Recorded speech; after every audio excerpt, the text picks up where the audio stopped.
कहते हैं अहले नजर कश्मीर को जन्नत, जन्नत किसी काफिर को मिली है ना ही मिलेगी।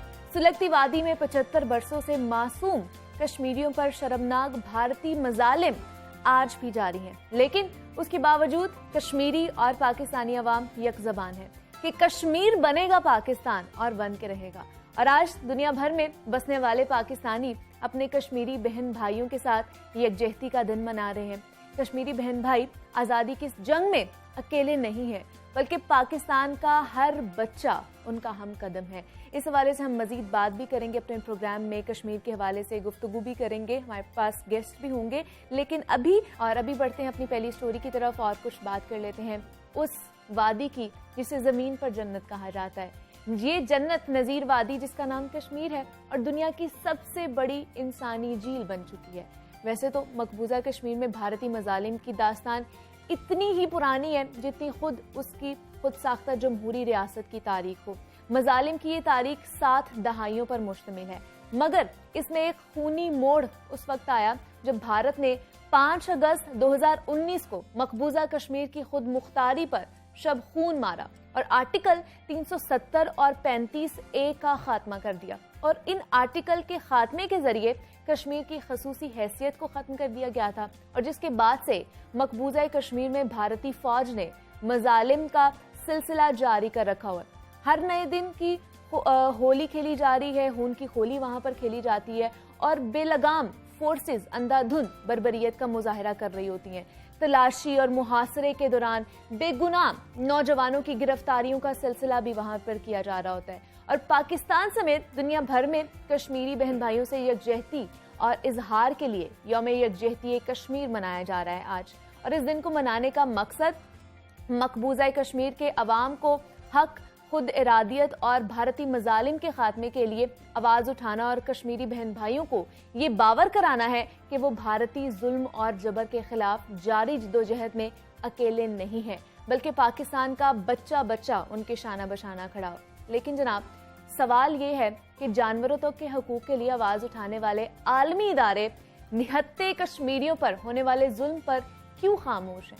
कश्मीर गुज़श्ता 70 सालों से भारतीय जुल्म बर्बरियत का शिकार हो रहा है, लेकिन दुनिया खामोश तमाशाई क्यों बनी हुई है? इस पर आज हम बात करेंगे। हमारे साथ इस वक्त मौजूद हैं प्रोफेसर डॉक्टर शबीर अहमद खान है, माहिर हैं बैनुल-अक़वामी उमूर और PhD सियासियात और अमेरिका से इन्होंने उसमें PhD की है। सर अस्सलाम वालेकुम, कैसे हैं आप? मैं बिल्कुल ठीक हूँ, बड़ा शुक्रिया आपका। सर, अभी आपने भी गुफ्तगू सुनी और पैगाम भी सुना। सबसे पहले तो मैं ये जानना चाहूँगी कि कश्मीर पर भारतीय तसल्लुत को इस वक्त 75 साल होने को हैं और 3 नस्लें हैं कश्मीरियों की जिन्होंने ये जुल्म सितम उन पर उठाया जा रहा है। तो हमें ये बताइए, ये खुद एक बहुत बड़ी इंस्पायरिंग स्टोरी नहीं है, आपको नहीं लगता? यकीनन उसकी वजह ये है कि दुनिया में चंद कौमें ऐसी हैं, अगर अब दुनिया के नक्शे पर नज़र दौड़ाएं, कि वो आज़ादी की नेमत से महरूम है। बिल्कुल ऐसे है। हम जैसे फ़लस्तीनियों के बारे में कहते हैं कि वो बरसे पैकार हैं और अपनी स्ट्रगल जारी रखे हुए हैं।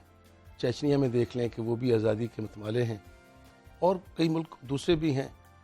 ये बिल्कुल आपने दुरुस्त कहा कि कश्मीरी लोग अपने राइट टू सेल्फ डिटर्मिनेशन के लिए, देखें UN चार्टर भी इस चीज़ को तस्लीम करता है कि कौमों को आज़ादी का हक है। बिल्कुल ऐसे। आप उन्हें जबर से, ताकत के जरिए अपने साथ नहीं मिला सकते। बदकिस्मती ये है कि कश्मीरी, जैसे आपने कहा कि इतने डेकेड से ये कुर्बानी देते चले आ रहे हैं, हज़ारों लोग शहीद हुए हैं इसमें। बिल्कुल।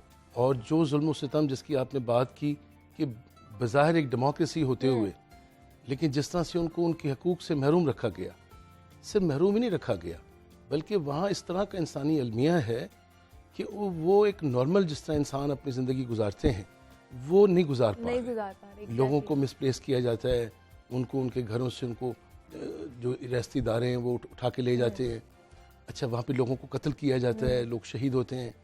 लेकिन अजीब बात है कि जैसे भी आपने कहा कि आलमी ज़मीर जो है वो इस पर खामोश है, लेकिन बहरहाल ये खून रायगा नहीं जाएगा। अभी जैसे बात हो रही थी कि जहाँ भी पाकिस्तानी हैं, जिस मुल्क में भी, मैं ये कहूँगा पाकिस्तानी ज़ाहिर है कि हम उनकी हमेशा से उनकी मदद करते हैं, सियासी भी, अखलाकी भी और सिफारती भी। दुनिया के, मैं कहता हूँ, हर उस शख्स का जो ये समझता है कि इंसान आज़ाद पैदा हुआ है और उससे आज़ादी से बढ़कर कोई नेमत नहीं है, खा उसका कोई मज़हब है, खा उसका कोई मुल्क है, उन सबको कश्मीर के लोगों के लिए उनकी आवाज़ बनना चाहिए। और अब आलमी ज़मीर को झंझोड़ने के लिए जो आलमी राय अम्मा है उसको आगे आना चाहिए। जैसे हमारा मीडिया है, दुनिया के और मीडिया हैं, वो ये बताएं कि ये कोई दो मुल्कों का मामला उस तरह से नहीं है, ये कोई आम कोई किसी की लड़ाई नहीं है, ये बुनियादी तौर पे इंसानी हकूक का मामला है। बिल्कुल बिल्कुल ऐसे ही है। आप ताकत और जबर से कब तक उनको अपने साथ रखेंगे? हम पूरी कोशिश करते रहे, हमारा दफ्तर खारजा भी, हमारी हुकूमत भी। मुझे सर मैं सॉरी मैं आपको इंटरप्ट कर रही हूँ, लेकिन मुझे ये बताइए आलमी इदारे क्यों नहीं, उनको ये तजाद क्यों नजर नहीं आता? मतलब जैसे हम भी बात कर रहे हैं कि इंडिया एक डेमोक्रेटिक खुद को समझता है कि हम मुल्क हैं, दूसरा वो कश्मीरियों की आवाज़ दबाने के लिए इस तरह के ऊंचे हथकंडे भी कर रहा है, और 75 साल हो गए हैं, कोई 1-2 साल नहीं है। तो आलमी इदारे को भी नजर आता है, पूरी दुनिया को नजर आता है, फिर भी वो खामोश है। ये हुआ कि ये 50s में आप जैसे जानते हैं कि कश्मीर के मसले को सबसे पहले खुद हिंदुस्तान लेकर गया। हाँ। यूएनओ में जवाहरलाल नेहरू उनके प्राइम मिनिस्टर थे, और यूएनओ की मुतअद्दिद रेजोल्यूशंस हैं, और वो रेजोल्यूशंस ये हैं कि कश्मीरी जो लोग हैं उनसे पूछा जाए कि वो क्या चाहते हैं। ठीक है।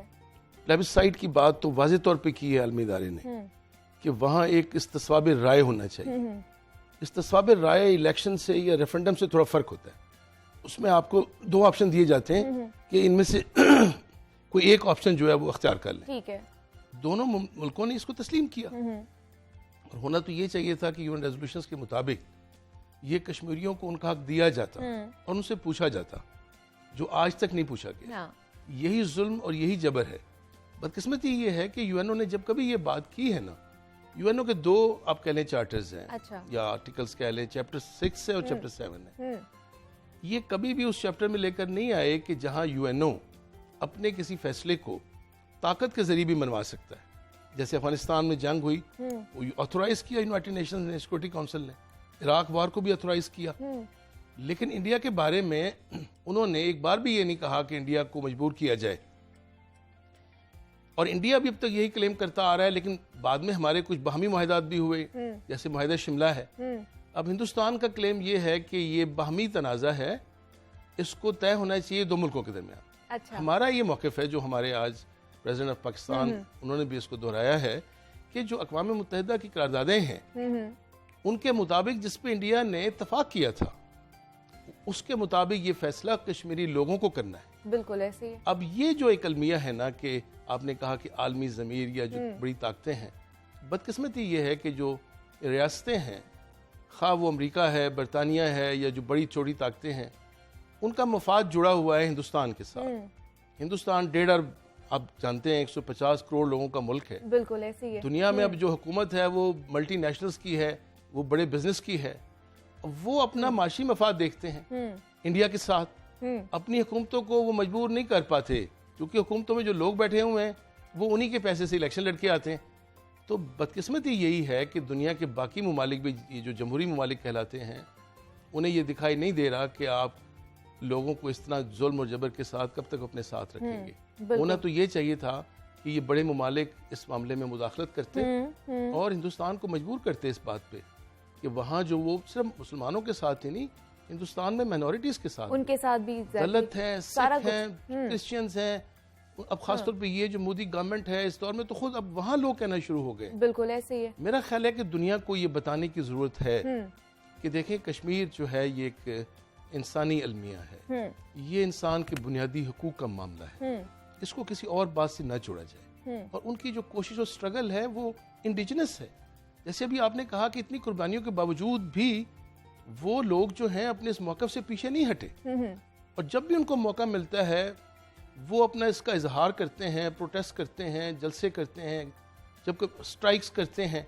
लेकिन जिस अंदाज से वहाँ पे मुख्तलिफ कवानीन के ज़रिए उनको दबाया जाता है, दुख होता है कि दुनिया के जो बड़े खुद को आलमी चैम्पियन कहते हैं डेमोक्रेसी के और ह्यूमन राइट्स के, उनको वहाँ सिर्फ अपना मफाद दिखाई देता है। और रियासतें चूँकि मोहताज होती हैं अपने मफाद की, उनको होस्टेज किया होता है। बिल्कुल ऐसे ही है। ये अलमिया नजर नहीं आ रहा, अलमिया नजर नहीं आ रहा। जैसे सर आर्टिकल 270 की जो खत्म करके अब भारत जो है उसको अब अपने अंदर जम करने की कोशिश कर रहा है, और उसकी शक्ल भी आबादी के वाले से भी उसमें रद्दोबदल करना चाह रहा है। तो इतनी बड़ी साजिश से आप मुझे बताइए कि किस तरह फिर कश्मीरी बच सकते हैं? ये बड़ा अफसोसनाक था कि ये जो उनका ओरिजिनल कॉन्स्टिट्यूशन था उसमें एक आर्टिकल था 370। अच्छा, उस आर्टिकल के तहत जैसे इंडिया के और भी 30 सूबे हैं और रियासतें हैं, कश्मीर की हैसियत उसमें मुतय्यन की गई थी एक स्पेशल स्टेटस के तौर पर कि वहाँ एक अपनी उनकी गवर्नमेंट होगी, अपना कॉन्स्टिट्यूशन होगा और जो लोगों के वहाँ के बुनियादी मामलात हैं और हुकूक हैं वो वहाँ के जो रियासती असम्बली है वो तय करेगी। लेकिन बदकिस्मती से इन्होंने रिवोक किया इसको। 35A की आपने बात की और 370 की बात की। 2019 में इसी मोदी सरकार ने, उनका ख्याल था कि हम ये तरमीम ला के, उनके कुछ मकासद थे एक तो सियासी, इससे ये नहीं होगा कि कश्मीर की जो मुतनाज़ा हैसियत है वो मुतनाज़ा नहीं रहेगी बल्कि वो ज्यादा मुतनाज़ा हो जाएगी। बिल्कुल। और बहुत से मुल्कों ने भी और पाकिस्तान ने भी इस पे जांच किया और कई जगह और कई फोरम्स पे आवाज उठाई। उनका वो मकसद था कि इशू दब जाएगा, वो नहीं हुआ। दूसरा उनका जो मकसद था ना, जिसमें खास तौर पे उन्होंने कहा कि अब हमारे यहाँ ये भी होता है कि शायद वो चूंकि तवाजुन वो मुसलमानों के हक में है, कश्मीर में लार्जली जो है मुसलमान वहाँ पे अक्सरियत में है, इस कानून के तहत चूंकि उन्होंने ये मौका प्रोवाइड किया जैसा इसराइल करता है कि पूरी दुनिया से जूस को बुला के ना उनको इंसेंटिव्स देता है, बस्तियां बनाता है, वहाँ लोगों को आबाद करता है। कश्मीरियों को अक़लियत में बदलने का ये मंसूबा है। मैं कहता हूँ इसकी मजम्मत करनी चाहिए, इसके खिलाफ आवाज़ उठानी चाहिए। मजम्मत करनी चाहिए। सर, वक्त की थोड़ी सी किल्लत है, इस पर मजीद भी हम बात करना चाहते थे, लेकिन बहुत अच्छा लगा आपसे मिलकर और आपसे गुफ्तगू करके कश्मीर के मसले पर। प्रोफेसर डॉक्टर शबीर अहमद हमारे साथ मौजूद है। सर, बहुत शुक्रिया आपके वक्त का कि आप यहाँ पर आए हैं और आज यौम यकजहती कश्मीर मनाया जा रहा है, उस हवाले से हम लोगों ने गुफ्तगू करने की कोशिश की है। और मुझे यहाँ पे एक छोटी सी ब्रेक लेनी है।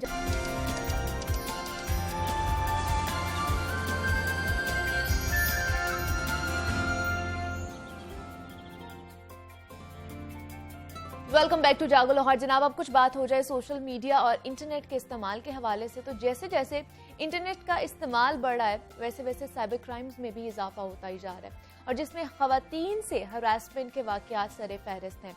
ऑनलाइन हरासमेंट और साइबर क्राइम से मुतल्लिक कवानीन तो मौजूद हैं यहाँ पर, लेकिन ये शिकायत करने का जो अमल है इतना कॉम्प्लेक्स है कि लोग शिकायत करते नहीं हैं और अगर करते भी हैं तो केस चलने में कई साल लग जाते हैं। जिसकी एक मिसाल कराची से हमारे सामने है, जहां खातून लेक्चरार की वो जाली तस्वीर बनी जिन्हें उनकी इजाजत के बगैर एडिट करके नाजेबा बनाया गया। फिर यूनिवर्सिटी के फेसबुक पेज पे, उनकी अपनी प्रोफाइल पे और सोशल मीडिया पर कई बार उनको शेयर किया गया। खातून लेक्चरार ने मुल्क में साइबर क्राइम के कवानीन prevention of electronic crime act 2016 के तहत सन 2016 में ऑनलाइन हरासानी का मुकदमा दर्ज करवाया। 4 साल 8 माह और 141 समातों के बाद बिलाखिर जून 2021 में अदालत ने इस मुकदमे में मुलजिम को मुख्तलिफ इल्जामात साबित होने पर 8 बरस की कैद सुना दी। और 4.5 साल कोई थोड़ा वक्त नहीं होता जनाब। 141 समातें भी भुगतना कोई आम बात नहीं है। इस मुकदमे की कहानी और ऐसे ही दीगर मामलात ने साइबर क्राइम कवानीन और उनकी इम्प्लीमेंटेशन के हवाले से कई सवालात को जन्म दे दिया है। साइबर क्राइम से बचने के लिए क्या क्या एहतियाती तदाबीर अपनाई जाती हैं, ऐसे जराइम का तदारुक कैसे मुमकिन है और इसे रिपोर्ट कैसे किया जाए, इस हवाले से आज हम बात करेंगे। हमारे साथ इस वक्त मौजूद हैं आसिफ इकबाल, हैं असिस्टेंट डायरेक्टर हैं साइबर क्राइम विंग FIA के।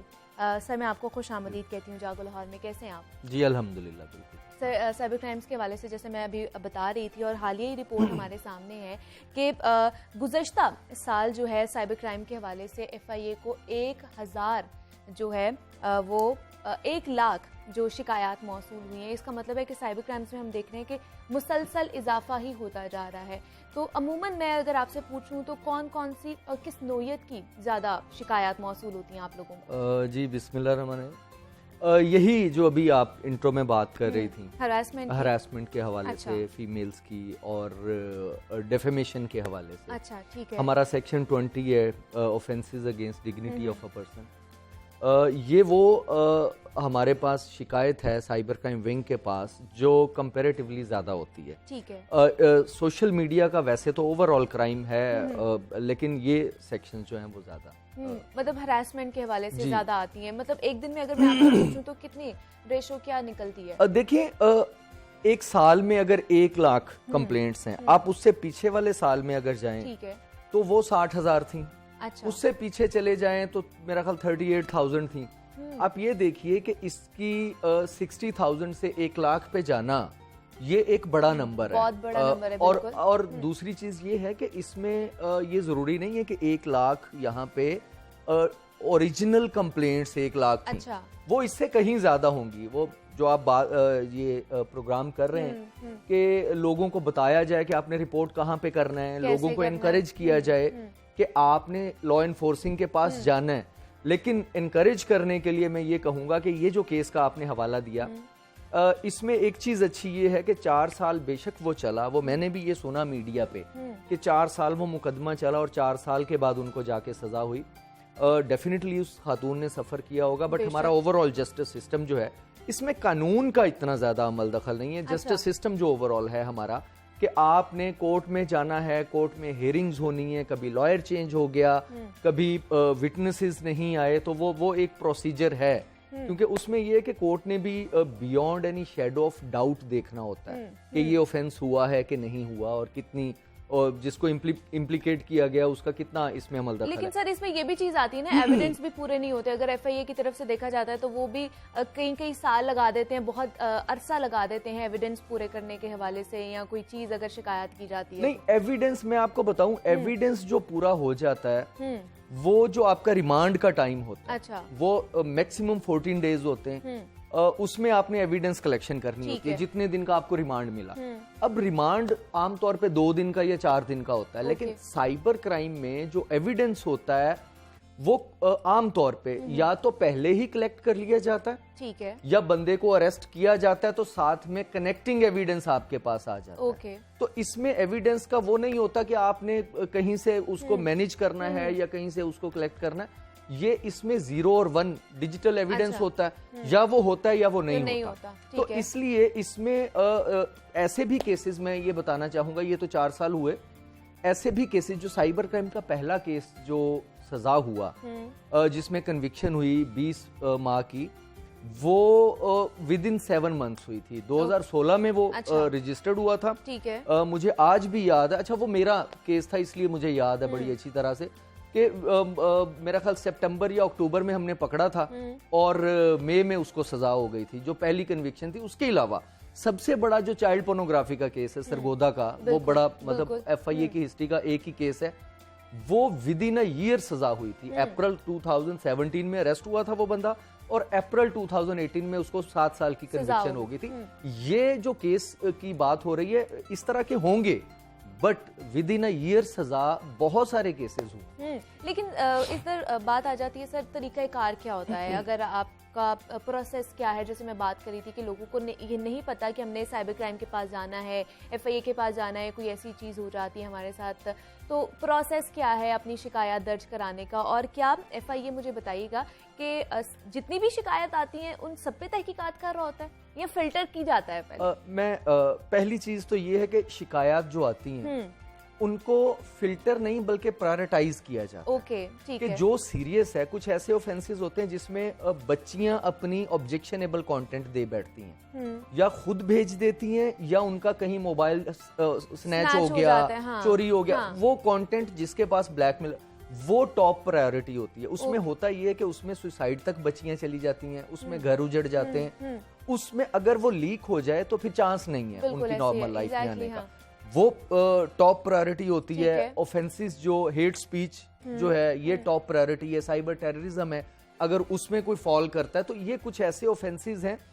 ये जो थ्रेटनिंग वाला है, डेफिनेटली ये भी प्रायोरिटी है, क्योंकि ये खवातीन के साथ ज्यादा होता है। इसके अलावा फ्रॉड के केसेस होते हैं और बहुत सारे केसेस होते हैं, प्रायोरिटाइज करते हैं इसको, लेकिन अटेंड सबको करना होता है। आप ये देखिए कि पिछले साल डिस्पोजल था बेसिकली 1 लाख से ऊपर जिनको अटेंड किया गया बेसिकली। वो ये ह्यूज नंबर है।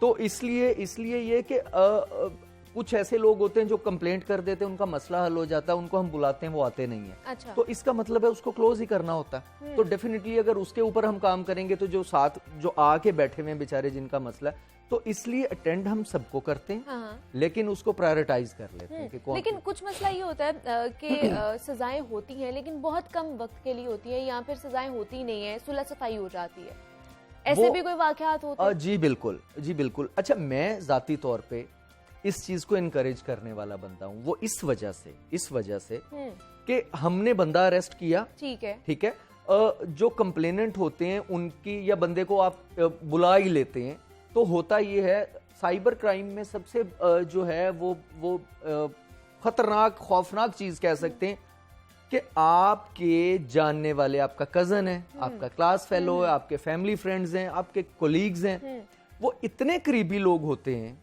जो आपके साथ ये इस तरह का ऑफेंस कर रहे होते हैं कि जब वो आइडेंटिफाई होते हैं लोग, पता नहीं होता ना, तो वो पता चलता है ये है, वो उनकी फैमिलीज आपस में बैठ जाती हैं, बड़े बैठ जाते हैं, तो उनकी सुलह हो जाती है। तो आसिफ साहब मुझे बताइएगा, रिपोर्ट कैसे करना है अगर हम लोगों ने शिकायत अगर अपनी दर्ज करानी है, तो उसका क्या प्रोसेस होता है? जी वो बड़ा इजी है जी, complaint.fia.gov.pk हमारा पोर्टल है, ठीक है। FIA का, इस पे कंप्लेंट की जा सकती है। हेल्प डेस्क HELPDESK@nr3c.gov.pk ये ईमेल आईडी है, इस पे कंप्लेंट की जा सकती है। 15 साइबर क्राइम के ऑफिसेज हैं जो सर्कल्स हैं पूरे पाकिस्तान के अंदर, जिसमें 5 पंजाब में हैं, सिंध सारे सूबों में, इवन गिलगित में भी हैं, इस्लामाबाद में भी हैं, वहाँ पे खुद जाके रिपोर्ट की जा सकती है। तो 1991 है हमारी हेल्पलाइन, जो कि 9911 थी पहले, वहाँ पे कॉल करके रिपोर्ट की जा सकती है। तो ये बड़ा इजी है रिपोर्ट करना। और एक और चीज़ मैं ये इनकरेज करूँगा ख़ास तौर पे फीमेल्स को, जो ये डरती हैं कि वहाँ पे जाएंगे, वहाँ पे माहौल पता नहीं कैसा होगा, जो लॉ इन्फोर्सिंग का यहाँ पे एक इम्प्रेशन है। केसेस इसी वजह से हमारे पीछे रह जाते हैं, ये औरतें अपनी हक में आवाज़ नहीं उठाती, क्योंकि वो ये समझती हैं कि अगर हम वहाँ जाएंगे तफ्तीश के दौरान हमें और हिरासा किया जाएगा, हमारे महकमों की तरफ से वो ये समझती हैं। जी बिल्कुल, ये जो इम्प्रेशन है, ये बेसिकली ये इम्प्रेशन है जो कि साइबर क्राइम में नहीं होना चाहिए। अच्छा।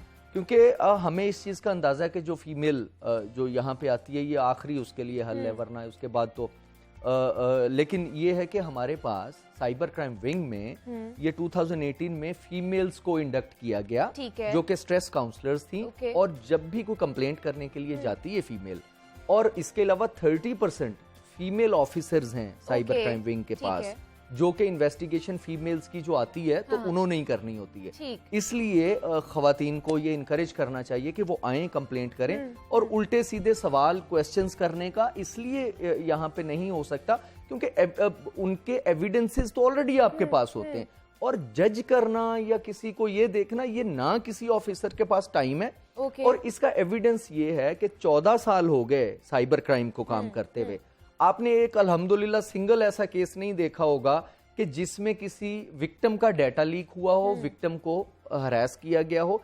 ये वहां पे कल्चर नहीं है। पढ़े लिखे लोग हैं सारे, और कंप्यूटर साइंस के लोग हैं, इसलिए बच्चियों को बहुत सारी, मैं खुद मेरे पास ऐसी फीमेल्स बच्चियां जो यूनिवर्सिटी और कॉलेज में पढ़ती हैं, किसी गांव से बिलोंग करती हैं, वो घर बता नहीं सकती, यहाँ ब्लैकमेल हो रही थी, वो बेचारी अकेली आ जाती हैं किसी अपनी सहेली के साथ, क्लास फेलो के साथ, तो हम लोग उनको भी एंटरटेन करते हैं, उनके बड़ों को लाने की जरूरत नहीं होती। तो मकसद ये होता है कि उनको उस चीज से निकाल के एक नॉर्मल लाइफ में वापस लाया जाए। तो ये कि वो बच्चे आ जाते हैं वापस अपनी लाइफ में। दूसरा मुझे सर ये बताइएगा कि इस वक्त आप लोगों के ऊपर साइबर क्राइम के हवाले से ऑनलाइन हरासमेंट की मैं बात कर रही हूँ, जो ऑनलाइन हरासमेंट होती है उसका कितना बर्डन है, कितनी शिकायत है और कितनी इल्तिवा का शिकार है? देखें जी, बहुत ज्यादा, ये कंप्लेंट तो बहुत ज्यादा है, और डिले होने की वजह हमारे साथ ये शिकायत होती है लोगों को कि यहाँ पे डिले बहुत ज़्यादा किया जाता है।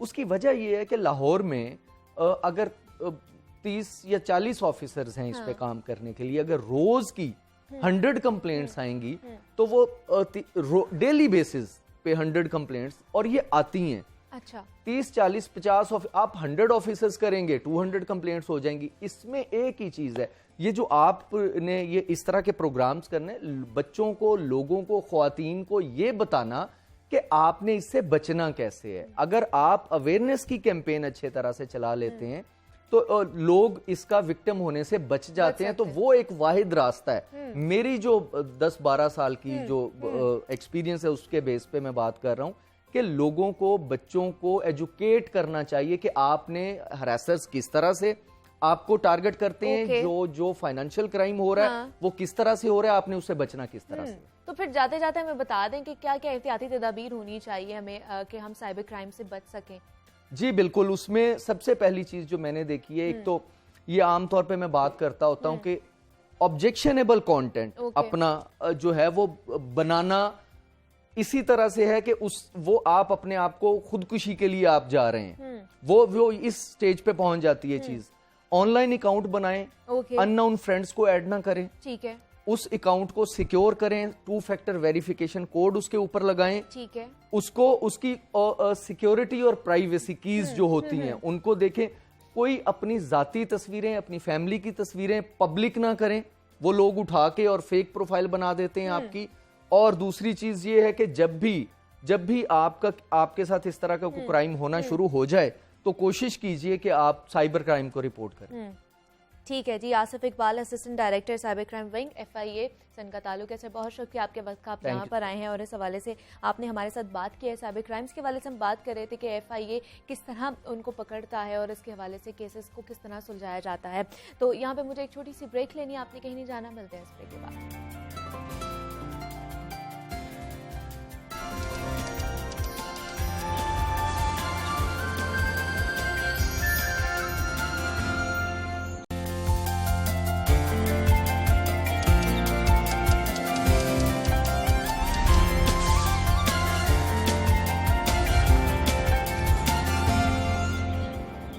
कहते हैं अहले नजर कश्मीर को जन्नत, जन्नत किसी काफिर को मिली है ना ही मिलेगी। सुलगती वादी में 75 बरसों से मासूम कश्मीरियों पर शर्मनाक भारतीय मजालिम आज भी जारी हैं, लेकिन उसके बावजूद कश्मीरी और पाकिस्तानी अवाम यक जबान है कि कश्मीर बनेगा पाकिस्तान और बन के रहेगा।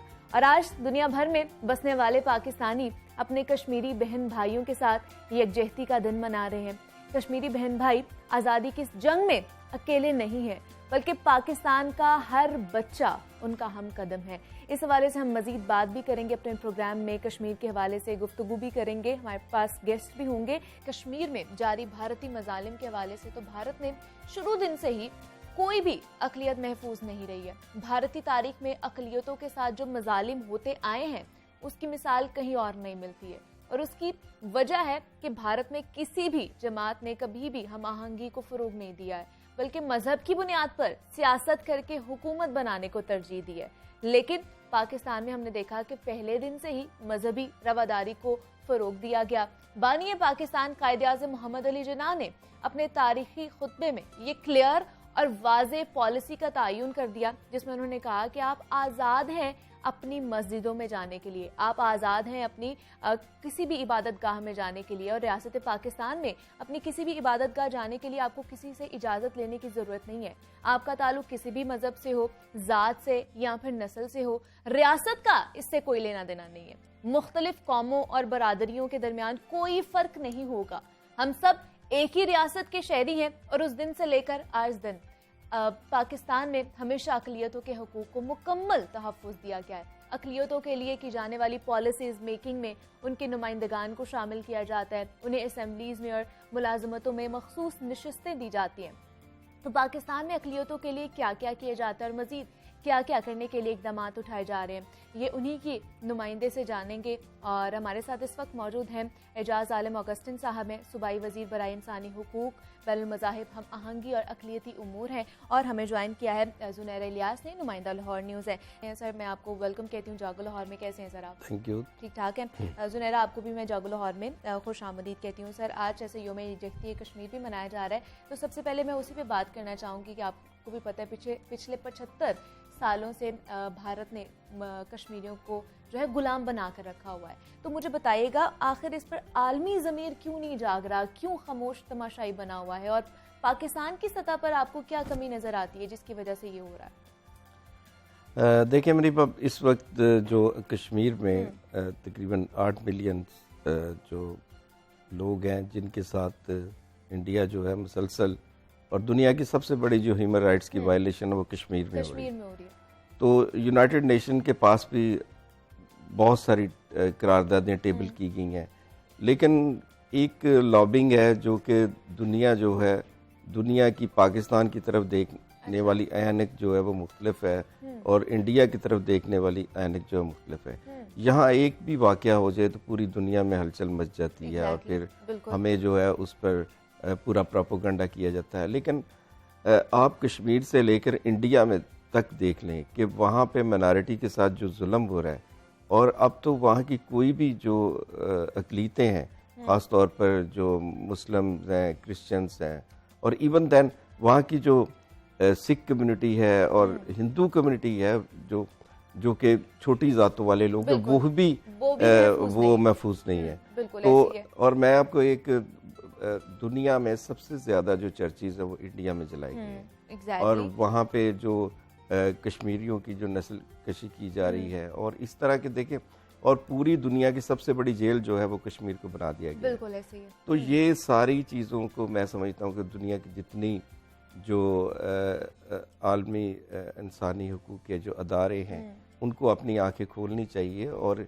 जो उनके साथ कश्मीरियों के साथ जो जुल्म करते हैं, मैं समझता हूँ कि उनको इन 75 सालों के बाद उनको अब ज़रूरत है कि उनको उनका हक दिया जाना चाहिए। बिल्कुल ऐसे ही है। तो सर मुझे बताइएगा, आपके ख्याल में ये जो मिथ है कि भारत एक सेकुलर स्टेट है, वो अब टूट चुकी है ना? देखिए वो तो पूरी, पहले मुसलमानों पे भी जुल्म किया जाता है, वो तो पूरी दुनिया में अब जो है उनका चेहरा जो है बेनकाब हो गया। वो जो कहते थे ना कि दुनिया की सबसे बड़ी सेकुलर स्टेट है, वो तो अब पूरी दुनिया में, इवन देन जो जो अमेरिका का अदारा है उसने अपनी रिपोर्ट में लिखा है इसके बारे में, जो कि वहाँ की मिनॉरिटीज़ की रिपोर्ट तैयार करते हैं, उसमें भी इंडिया का चेहरा जो है साफ तौर पर दिखाया गया है, वो किस तरह जो है अपनी मिनॉरिटी के साथ सलूक करता है। तो ये अब आलमी अदारों को भी, जब से मौजूदा हुकूमत ने आकर काफ़ी ज़्यादा जो है लॉबिंग की, और जो प्राइम मिनिस्टर के यूनाइटेड नेशन में स्पीच है, उसके बाद दुनिया को झंझोड़ा गया है, और अब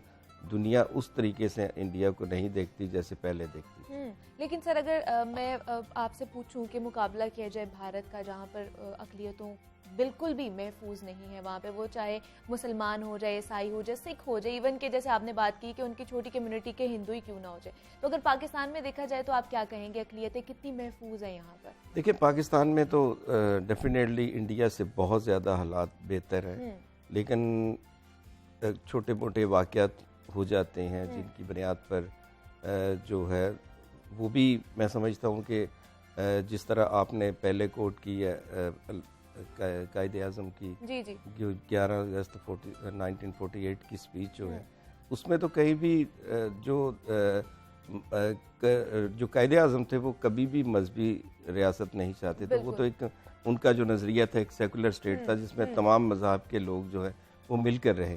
तो बहरहाल अगर ऐसे वाक़यात भी होते हैं तो यकीनी तौर पर ऐसे नहीं होने चाहिए, और यही वो तरीका है जिसके लिए मैं समझता हूँ कि पिछले 3.5 सालों में पाकिस्तान में जो इंटरफेथ हार्मनी का अब काम हो रहा है, मैं सब ये पिछले 70 सालों में कभी भी नहीं हुआ। तो ये एक अच्छा इजाफा है, और मैं हमारी ख्याल है कि आइंदा आने वाले सालों में इसके जो रिज़ल्ट है, इसके जो फ्रूटफुल रिजल्ट है वो आने शुरू हो जाए। बिल्कुल ऐसे ही है। योम यकजहती के हवाले से तो हमने बात कर ली है सर, कुछ माइनॉरिटी के हवाले से भी बात कर लेते हैं, और क्रिश्चियन माइनॉरिटी के हवाले से या कम्युनिटी के हवाले से देखें तो आप एक उनका मुमताज़ चेहरा है, उनकी आवाज़ बुलंद करते हैं जो उनको मसाइल होते हैं, और हम हुकूमती मंशूर के हवाले से भी देखें तो वो भी अक़लियतों के हवाले से काफ़ी फ्रेंडली नज़र आते हैं। तो मुझे बताइएगा कौन कौन से मंसूबे इस वक्त मुकम्मल कर लिए गए हैं? अगर मैं आपसे पूछूँ पंजाब के हवाले से, यहाँ पर बिलखसूस लाहौर में कम्युनिटी, क्रिश्चियन कम्युनिटी के लिए। देखिए हम पंजाब की बात करते हैं तो पंजाब के सूबे में पिछले 70 सालों में इतने काम नहीं हुए जितने कि गुज़श्ता 3.5 सालों में हो चुके हैं।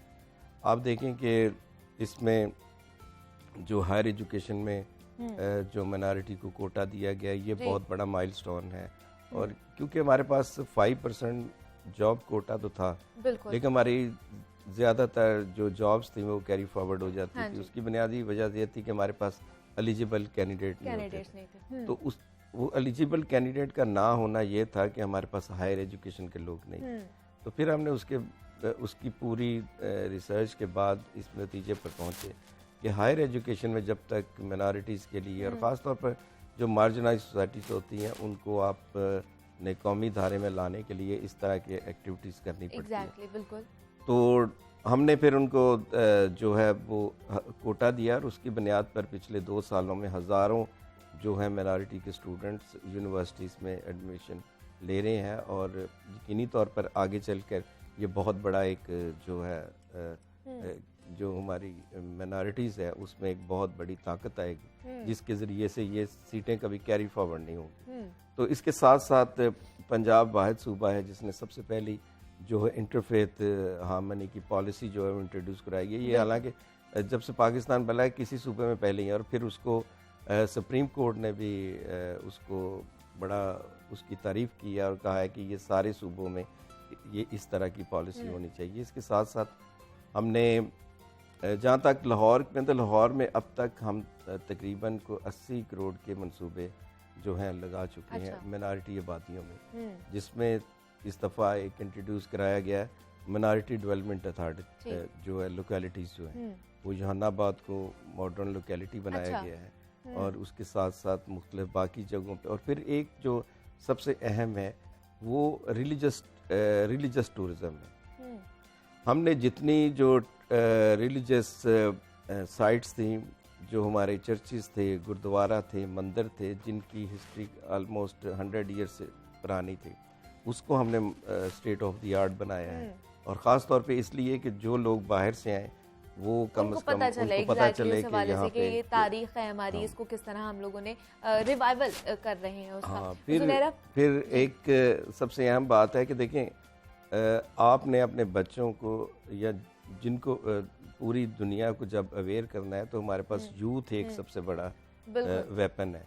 तो हमारा जो करिकुलम है उसमें जब तक हम तब्दीलियां नहीं लाएंगे, तो हमने 188 बुक्स हैं जो पंजाब टेक्स्ट बुक की हैं जिसमें हेट मटेरियल को खत्म किया है। तो ये एक बुनियादी ये करने की जरूरत भी थी। आगे भी आने वाले दिनों में कोई प्रोजेक्ट्स देखेंगे हम इन वाले? देखिए, इसमें एक और अहम बात है कि जो हमारे स्टूडेंट्स थे वो इस्लामिक स्टडी के मुकाबले में जो एथिक्स पढ़ते थे। जी। अब एथिक्स में तो अब डेफिनेटली जो इस्लामिक स्टडी के मुकाबले में जो दूसरे रिलीजन के लोग पढ़ेंगे तो उनको अपना रिलीजन पढ़ना चाहिए। बिल्कुल ऐसे ही है। तो एथिक्स एक ऐसी बुक थी कि जिसमें कुछ भी नहीं था, वो इधर उधर की ही अखलाकियात की बातें थी। तो अब हमने उसमें जो है बाइबल मुकद्दस को, गुरु ग्रंथ को और भगवत गीता को उसमें शामिल किया है। तो जिसकी बुनियाद पर अब, और ये पहली दफ़ा ये चीज़ें होने जा रही हैं। ये हालांकि ये सबको पता था कि माइनॉरिटीज़ पहले भी यहाँ पे आबाद थी। बेशक ऐसे ही। अब देखें करिकुलम में जैसे एक वो सबक आपने पढ़ा होगा कि सोमनाथ का मंदिर ढाने वाले को हम हीरो करार दे रहे थे। अब आपको पता है कि हमारे यहाँ हिंदू कम्युनिटी की बहुत बड़ी तादाद पाकिस्तान में रहती है। तो इस तरह के जो मैसेजेस हैं वो जारी बात है कि वो नेगेटिव स्पीच है, वो नेगेटिव वे में जाते हैं और हम उनको क्या मैसेज देते हैं कि, और यही बात जब हम अपने यूथ के में डालते हैं कि मंदिर ढाने से तो आप हीरो बनते हैं, तो ये चीज़ें हमने इनको कोशिश की है कि इस तरह की जो नेगेटिविटी है उसको ख़त्म किया जा सके। तो इसके साथ साथ हमने मुख्तलिफ जो मार्जिनाइज सोसाइटीज़ हैं उनका भी ख्याल रखा है। हमारी मिनिस्ट्री में ख़ास तौर पर हम ट्रांसजेंडर पे हमने एक उनकी राइट्स के लिए बिल ला रहे हैं और वुमेन के बिल लिए भी हम काम कर रहे हैं। फिर अर्ली चाइल्ड मैरिजेस के उसके लिए भी हमारा एक ड्राफ्ट तैयार है। अच्छा। तो यकीनी तौर पर हम कोशिश कर रहे हैं कि इन जो जहाँ सोसाइटी में महरूमियाँ हैं उनको ख़त्म करने के लिए मुख्तलिफ कवानीन का सहारा लिया जा सकता है। लेकिन सर ये तो वो चीज़ें हैं जो एक तो बड़े लेवल पर होती हैं, बड़ी सतह पर होती हैं, लेकिन मैं जानना चाहती हूँ कि जो लाहौर में क्रिश्चियन कम्युनिटी के अक्सरती इलाकों में उनको कौन कौन सी फैसिलिटीज़ नहीं मिल रही होती हैं या कमी का शिकार है जो उनको मिलनी चाहिए, बुनियादी सहूलियात? देखिए, मैंने पहले बताया कि देखिए यूहन्नाबाद जो है वो पिछले वज़ीर आला जो पंजाब थे उनका इलाका था, और आप यूहन्नाबाद में वो बहरहाल तो लाहौर का इलाका था, लेकिन आपको वो अंदर से ऐसे लगता है कि वो किसी गांव है।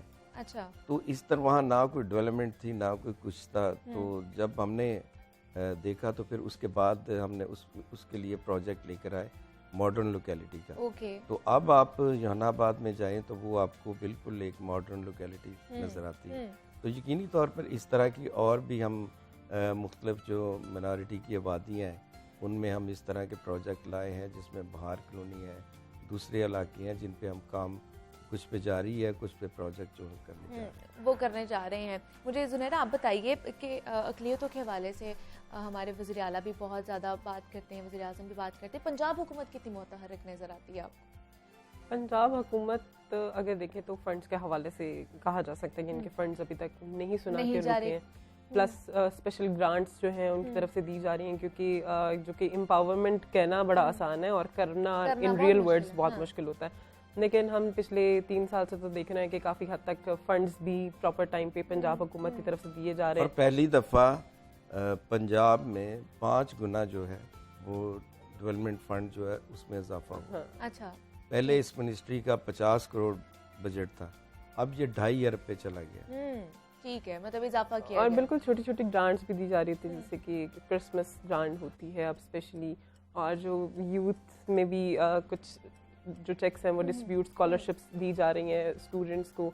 प्लस जब हिंदू कम्युनिटी का कोई इवेंट आता है तो उनको भी एक स्पेशल ग्रांट दी जाती है। तो इस तरह से मुझे ऐसा लगता है कि अक़लियती बरादरी यकीनी तौर पे स्पेशल फील कर रही होगी, क्योंकि पंजाब हुकूमत जो है उनके साथ एक कंट्रीब्यूट कर रही है अपनी एफर्ट वहाँ होकर तो नहीं, लेकिन मिनिस्टर साहब तो हमने देखा है कि काफ़ी एक्टिव भी हैं और हर जगह पर पहुँच जाते हैं, चाहे वो हिंदू कम्युनिटी का इवेंट हो, चाहे वो सिख आ रहे हों। तो स्पेशली गवर्नर हाउस में भी इवन गवर्नर हाउस के दरवाजे खोल दिए गए हैं अक़लियतों के लिए। वहाँ पर स्पेसिफिक इवेंट्स भी हो रहे होते हैं, जैसे कि अभी कल भी एक इंटरफेथ का इवेंट वहाँ पर करवाया गया। तो ये काफ़ी पॉजिटिव मैसेज जा रहा होता है स्टेट की तरफ से भी और मिनिस्ट्री की तरफ से भी कि अब जो गवर्नमेंट ग्राउंड्स हैं वो भी खुल चुकी हैं और वहाँ से भी एक अवेयरनेस का जो मैसेज है वो काफ़ी स्ट्रॉन्ग मैसेज कहा जा सकता है कि अगर हम कहें कि जी सड़क पे एक प्रोग्राम का इनेकाद कराया गया और दूसरी जाने अगर ये मैसेज चल रहा है कि गवर्नर हाउस में इंटरफेथ हार्मनी का प्रोग्राम करवाया गया, तो दिस इज़ अ डिफरेंस। तो पंजाब हुकूमत काफ़ी मुतहर्रिक तो दिखाई दे रही है और अब देखते हैं कि आगे क्या क्या फैसिलिटीज़ मजीद जो है बिल्कुल ऐसे ही है और हम चाहते भी हैं कि इसी तरह काम हो। इसमें मरियमा हमने सारे जो लोग हैं उनका ख्याल रखे हैं। अब तक जो स्टूडेंट्स हैं बिल्कुल वो पढ़ रहे हैं, स्कॉलरशिप उनको दे रहे हैं, और ख़ास तौर पर जो स्किल डेवलपमेंट का भी हमने एक प्रोजेक्ट किया जिसमें 2000 बच्चों को हमने बाकायदा ट्रेनिंग भी दी है, उनको 2-2 लाख ग्रांट भी दी है। बिल्कुल ऐसे ही सर, ये बड़ी अच्छी चीज़ है और बड़ा अच्छा इनिशिएटिव लिया जा रहा है आप लोगों की तरफ से। खासतौर पर पंजाब हुकूमत को अप्रिशिएट करने की ज़रूरत है। एजाज आलम ऑगस्टिन साहब हमारे साथ मौजूद है। सर बहुत शुक्रिया आपके वक्त का कि आप यहाँ पर आए हैं और आपने हमारे साथ गुफ्तगू की है। नुमाइंदा लाहौर न्यूज़ ज़ुनैरा इलियास ने भी हमें ज्वाइन किया था। ज़ुनैरा आपका भी बेहद शुक्रिया। जनाब यहाँ पे एक छोटी सी ब्रेक लेनी है मुझे, आपने कहीं नहीं जाना, मिलते हैं इस ब्रेक के बाद।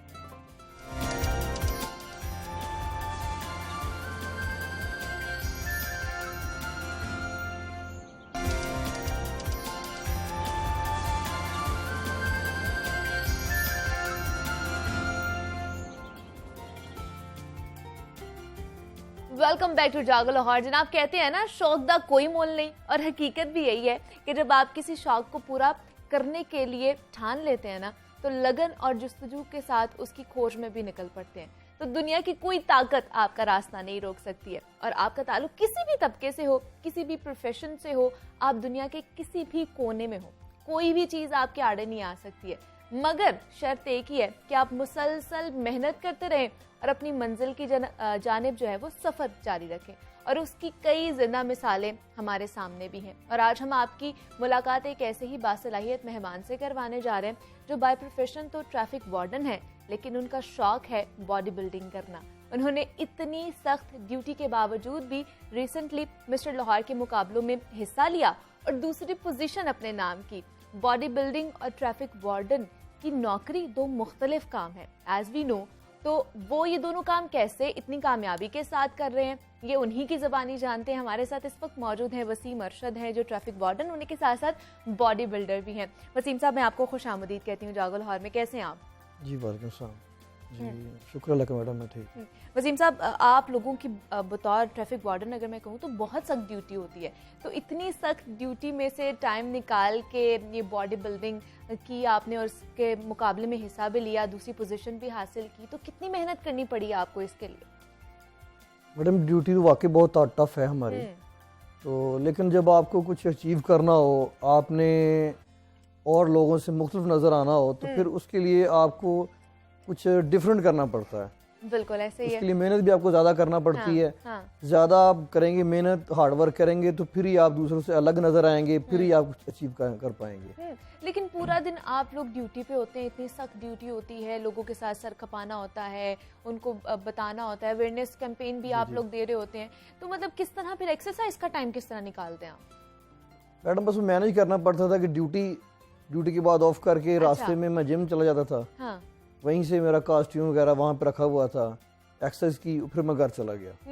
मतलब उसको साथ साथ मैनेज करता रहूँ मैं। और ये कितने साल हो गए आपको करते हुए?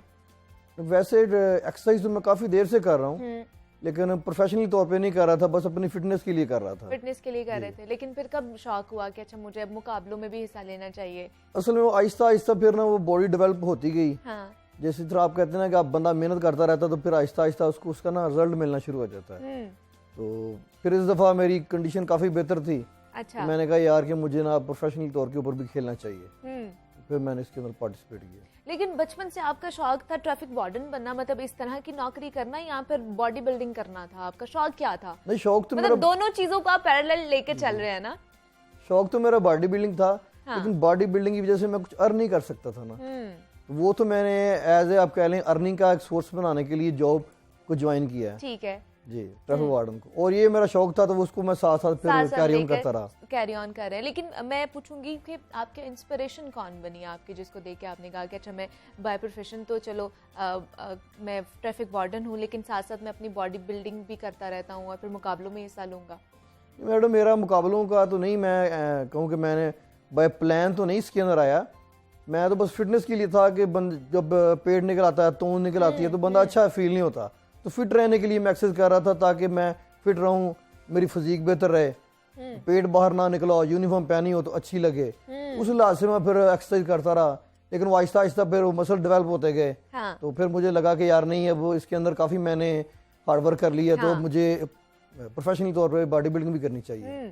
तो मुझे बताइए फिर क्या इस जब बॉडी बिल्डिंग के लिए मुकाबले के लिए गए तो आप यकीन था आपको कि आप ये जीत लेंगे या रनर अप हो जाएंगे, दूसरी पोजीशन हासिल कर लेंगे इस मुकाबले में? नहीं मैडम, ये तो नहीं यकीन था, लेकिन मैंने अपनी जो था ना 100 वो मैंने इसको दिया कि यार मैंने जब जाना ना कंपटीशन में तो अपनी तरफ से मैंने पूरी उसमें अपनी एफर्ट लगानी है। मुझे ये ना रहे कि यार ये मैंने ये नहीं कर सका, मैंने कम मेहनत की है। वसीम साहब, जैसे हम बात कर रहे थे बॉडी बिल्डिंग के हवाले से, तो मुझे बताइए कि जब आपने ये शुरू की तो आपके जो महकमा है, डिपार्टमेंट है, उसने कितना सपोर्ट किया? सीटीओ साहब ने ये तो नहीं कह दिया या डांटा तो नहीं आपको कि नौकरी के साथ साथ ये क्या तुमने शुरू कर लिया पहलवानी? नहीं मैडम, सीटीओ साहब को जब पता चला तो उन्होंने मुझे बुलाया, अप्रिशिएट किया, और साथ में मुझे CC3 भी अनाउंसमेंट की दिया, और इसके अलावा मुझे जिम इंस्ट्रक्टर एज ए तौर के ऊपर अपॉइंट कर दिया। ताकि वो जो मुझे मसला आ रहा था ना कि मैं जिम में जा रहा हूँ ड्यूटी के बाद, वो मसला ना रहे, मैं वहीं पे अपने डिपार्टमेंट में एज ए जिम ही अपनी खिदमत सर अंजाम दूँ और बाकी लड़कों को भी स्मार्ट वगैरह करूँ। बिल्कुल ऐसे ही है। तो मुझे बताइए, जो लोग आपको देख रहे हैं, लड़के आपको देख रहे हैं, वो आपकी तरह बॉडी बनाना चाहते हैं, तो उनको क्या मशवरा देंगे? किस तरह की ट्रेनिंग करनी चाहिए उन्हें? मैडम यूजुअली तौर पर प्रोफेशनल बॉडी बिल्डर तो बड़े कम लड़के करते हैं ट्रेनिंग, लेकिन फिटनेस के लिए आप सिर्फ अपनी डाइट को क्लीन रखें। ओके। जंक फूड वगैरह, स्वीट्स हैं जो हैं, फ्राइज़ हैं, बेकरी आइटम्स हैं, आप उनको अवॉइड कर दें और डेली वॉक करें एटलीस्ट हर बंदा। आधा घंटा अगर वॉक करेंगे आप तो उससे आपका अगर पेट कम नहीं होगा तो ज़्यादा भी नहीं होगा। तो आप किस तरह की डाइट लेते हैं, मतलब किस तरह की डाइट लेनी, क्योंकि दोनों चीज़ों को आपने साथ लेकर चलना है फिर? जी, प्रोफेशनल लेवल पर जब भी मैडम कोई भी बंदा जाता है ना तो वो अपना गोल रख के फिर उसी हिसाब से आपने अपनी डाइट लेनी है। जिस तरह का आपका गोल होगा कि मैं फर्ज करें, सपोज करें मैं कह रहा हूँ कि मैं मिस्टर पंजाब में नेक्स्ट ईयर जाऊंगा, तो मैंने 85 वेट में खेलना है, ठीक है, तो मैं अपना वेट गेन करूंगा। अगर मैं सोचूंगा नहीं मैंने 75 में खेलना है और मेरा 70 अबव है, तो मैं उसको फिर लूज करने वाली डाइट लूंगा। ठीक है, ये गोल के मुताबिक है, इसमें कोई हार्ड एंड फास्ट रूल नहीं है कि यही स्किल फॉलो करना है। लेकिन फिर एक दिन में कितनी एक्सरसाइज आप करते हैं, मतलब कितने घंटे आप देते हैं उसको? नहीं मैडम, घंटा नहीं, 1 घंटा मैक्सिमम। 1 घंटा जी। लेकिन जो देखने वाले हैं उनको क्या कहेंगे? फिटनेस तो उन्होंने बरकरार रखनी है, लेकिन एक्सरसाइज करना जरूरी है। कितनी देर एक्सरसाइज करें रोजाना? रोजाना अगर आप आधा घंटा वो कर लें, घंटा कर लें, तो मैक्सिमम आपके लिए बहुत ज्यादा है। ज्यादा जो इफेक्टिव है वो आपकी डाइट है, क्योंकि पूरा दिन आपने डाइट को डील करना है और जिम में तो आपने परफॉर्म करना जाके सिर्फ। ठीक है वसीम साहब, एंड पे मुझे बता दें आगे के क्या प्लान है, फ्यूचर में भी इसी तरह आप मुकाबलों में हिस्सा लेंगे? जी इंशाल्लाह ताला मेरी कोशिश तो है कि मैं अपनी तैयारी पहले से ज़्यादा करूं। ठीक है। और जो अल्लाह पाक ने मुझे इज्जत से नवाजा है उसको मैं कायम रखूं। ठीक है। बाकी जो अल्लाह पाक की मर्जी होगी वही होगा। चलें जी, वसीम अरशद साहब हमारे साथ मौजूद है, बॉडी बिल्डर हैं और ट्रैफिक वार्डन भी है। सर बहुत शुक्रिया आपके वक्त का कि आप यहाँ पर आए हैं और आपने अपनी कहानी हमारे साथ जो है वो शेयर की है। और सुलाफे नकवी हमारे साथ मौजूद होती हैं, योगा एक्सपर्ट हैं, तो आज वो हमें बताएंगी yoga for strength and flexibility. तो आज आपकी छुट्टी नहीं है, आइए चलते हैं और देखते हैं। जी मुनीबा, आज हम बात करने वाले हैं yoga for strength and flexibility. बहुत सारे लोग कहते हैं कि हमारी बॉडी फ्लेक्सिबल नहीं है, वो हम किस तरह से कर सकते हैं, हमारी बॉडी में स्ट्रेंथनिंग नहीं है, वो किस तरह से लेके आ सकते हैं, लेकिन साथ ही साथ वेट भी रिड्यूस करना है तो आप इस सेगमेंट को ज़रूर देखें, ये आपके लिए हेल्पफुल साबित होगा इंशाल्लाह। अब इसमें आपको क्या करना होगा, सबसे पहले योगा न्यूरोमस्कुलर कोऑर्डिनेशन है, आप जो यहाँ से हैं वहीं आप बनते हैं। अगर तो आप यहाँ से फ्लेक्सिबल हैं, आपकी बॉडी में फ्लेक्सिबिलिटी आएगी, और अगर आपके यहाँ फ्लेक्सिबिलिटी नहीं है लेकिन आप फिजिकली कोई ऐसी चीज़ परफॉर्म कर रहे हैं या वर्कआउट कर रहे हैं जो आपको फ्लेक्सिबल कर देता है, तो मेंटली भी आप फ्लेक्सिबल होना शुरू हो जाएंगे। आपको सबसे पहले अपने आप को ये कहना होगा कि I grow with every challenge, क्योंकि बहुत सारी चीज़ें जो लाइफ में है हमारे चैलेंजेस की तरह हैं, ऑब्स्टिकल्स बिल्कुल नहीं है, तो हमें थोड़ा सा अपनी अप्रोच को चेंज करना होगा। और इसके अलावा हम आते हैं स्ट्रेंथनिंग और स्ट्रेचिंग की एक्सरसाइजेस पर कि वो क्या कर सकते हैं। कुछ चीज़ें होंगी फ्लोर पर ही होंगी और बहुत सिंपल होंगी, आपको उसके लिए आना होगा फ्लोर पर। वो क्या होगा, आप सबसे पहले आराम से बैठेंगे, अपना स्टांस लेंगे। कैट एंड काउ में ये होगा कि आपकी स्पाइन में फ्लेक्सिबिलिटी आएगी, स्पाइन में फ्लेक्सिबिलिटी आएगी तो आपकी बॉडी मजबूत होगी। आपको क्या करना है कि इनहेल किया, बैक में आप आर्च लेके आएंगे, नेक आपके ऊपर जाएगी, और एंड एक्सहेल। इनहेल करते हुए आप ऊपर गए थे, एंड एक्सहेल करते हुए आप वापस आएंगे, और तब आपने अपने जो कोर है या जो एरिया है एब्डोमेन रीजन है उसको आपने स्क्वीज करना है। Inhale and exhale. सिंपल सी एक्सरसाइज है जिससे आप अपनी बॉडी में स्ट्रेंथनिंग और फ्लेक्सिबिलिटी लेके आ सकते हैं, लेकिन इसका की पॉइंट ये होगा कि आपको इसको 12 से 15 दफ़ा परफॉर्म करना होगा। लेकिन अगर आप टाइम के हिसाब से इसको करना चाहते हैं तो 30 सेकंड से बढ़ाकर आप इसको 1 मिनट तक 2 से 3 दफ़ा परफॉर्म कर सकते हैं। इसके अलावा आपको क्या करना है, हम जाएंगे बोट पोज में, लेकिन इसमें चेंजिंग क्या होगी, क्योंकि हम बात कर रहे हैं स्ट्रेंथनिंग की, तो स्ट्रेंथनिंग के लिए आपके जितने भी होल्ड्स हैं वो बहुत ज़्यादा काम आते हैं आपके। आप अगर बिगेनर हैं तो यहाँ हाथ रख के सिर्फ इस चीज़ में आप बैठ सकते हैं 30 सेकंड से 1 मिनट के लिए। लेकिन अगर आप इसको बढ़ाना चाहते हैं, यानी इंटेंसिटी बढ़ाना चाहते हैं, तो आपने लेग्स को होल्ड किया और साथ ही इस तरह से हील्स को यहाँ पर टच किया। चाहे तो आप यहाँ पर अपनी टोज को टच कर सकते हैं, अपने हाथ भी आप हटा सकते हैं जैसे ही आपको लगे कि आपने अपना बैलेंस बना लिया है। अब इस चीज़ की रेपिटेशन, यानी जब आप एक दफ़ा हील टच करते हैं इसको रेपिटेशन कह सकते हैं आप, तो आपने ये 12 से 15 की रेपिटेशन करनी है, 2 से 3 सेट्स में आप इसको परफॉर्म कर सकते हैं। इससे आपकी बॉडी में बैलेंस आएगा, स्ट्रेंथनिंग आएगी और स्ट्रेचिंग भी आ जाएगी। अब इसके अलावा आपको क्या करना है, हम जाएंगे अपने ब्रिज पोज में। ब्रिज पोज में जाने के लिए आप अगर चाहें तो आप अपनी लेग्स को इस तरह भी कर सकते हैं जैसे हम बटरफ्लाई में करते हैं या फ्रॉग लाइक लेग्स कहते हैं, लेकिन हम इसको थोड़ा सा आज आसान बनाएंगे। इसको नॉर्मल हमारा जो स्टैंडर्ड ब्रिज होता है उस तरह से फ्लोर पर आने के बाद आपने सिर्फ अपनी बॉडी को लिफ्ट करना है। चाहे तो आप अपने पाँव को टच कर सकते हैं, लेकिन यहाँ आपने थोड़ा सा होल्ड करना है 3 सेकेंड्स या 5 सेकेंड्स का, और उसके बाद release. Again inhale and exhale through your mouth. इस तरीके से आप इसको परफॉर्म कर सकते हैं ब्रिज पोज को। और उसके बाद जो पिजन पोज मुझे सबसे ज़्यादा इसलिए भी अच्छा लगता है कि आपको ये स्ट्रेंथनिंग देता है, फ्लेक्सिबिलिटी इसमें बहुत ज़्यादा आपकी बॉडी में आ सकती है।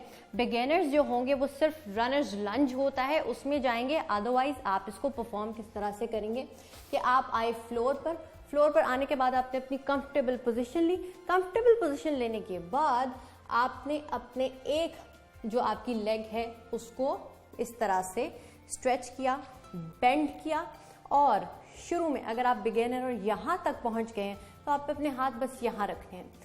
जब तक स्पेशली आपका जो पेल्विक एरिया है उसकी भी स्ट्रेंथनिंग बहुत ज़रूरी होती है, स्ट्रेचिंग उसकी भी ज़रूरत है। जो लोग स्प्लिट करना चाहते हैं उनको इसमें बहुत हेल्प मिलेगी। अदरवाइज आप अपनी टिप्स पर आ सकते हैं और लेग को थोड़ा एक्सटेंड करने के बाद अपनी नेक को ऊपर ले जाएं।